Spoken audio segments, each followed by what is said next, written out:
You ever make a decision and be like, why, God? Like, why you let me do that? Like, why? And it's funny, we blame God, but it's really our poor decision making. Wow! And how you make better decisions?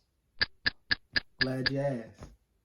Wisdom or seeking wise counsel. I mean, some people go to like maybe like an older person because they say, "Oh, you're older, you're wiser," or someone more skilled in that field. Which some cases you have to go there, but first, ultimately, the first person you should go to is God.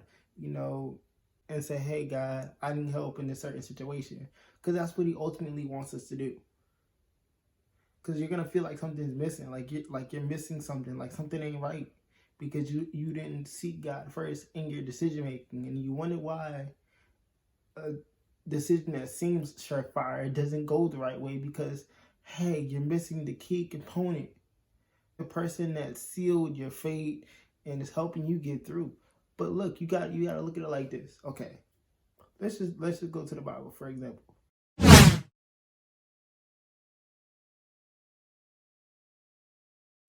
Proverbs chapter 3.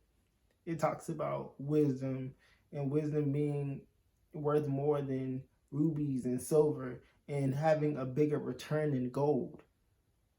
If Solomon can write that down in Proverbs, that lets us know that wisdom is a big deal. And wisdom from God is even more special than the knowledge that we can receive on this earth. Because He knows every hair that we have on our head. Even before we were born, He knew us while we were in our mother's womb. So that lets us know He knows the path we're going on. So He knows the best direction. He can give you the wisdom you need to make the decisions that you need to make.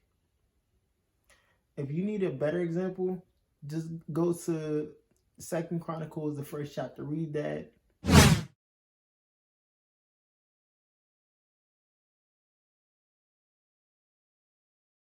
Where it talks about Solomon. And Solomon knew that his father David had a great relationship with God. So he said, hey, I know you gave me dominion over all these people.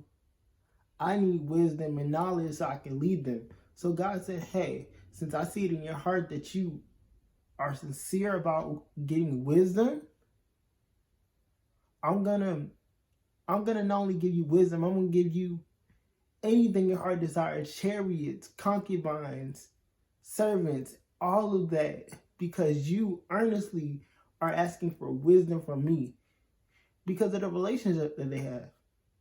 And I mean, even if you go into God, where Jesus talks to the disciples about how there were these 3 servants and a master, and the master gave each talents. He gave 1 talent to one servant. He gave 3 talents to another, and then 5 to another.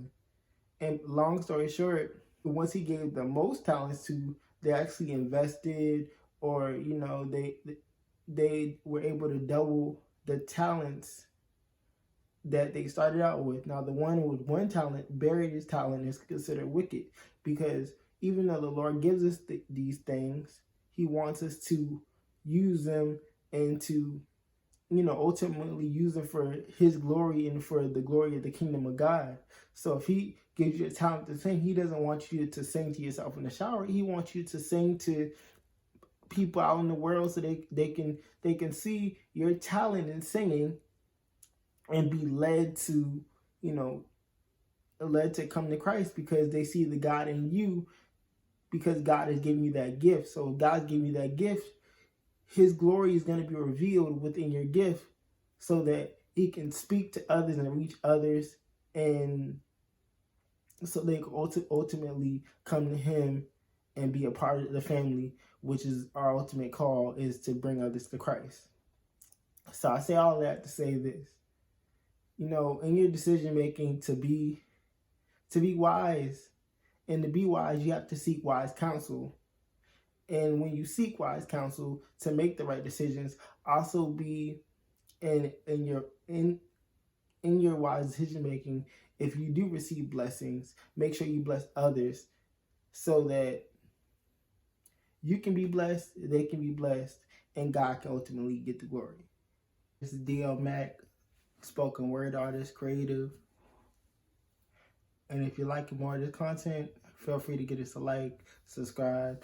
Also, I'm doing a random subscriber shout out, so just subscribe to the channel and you may get a shout out on my next video. Peace.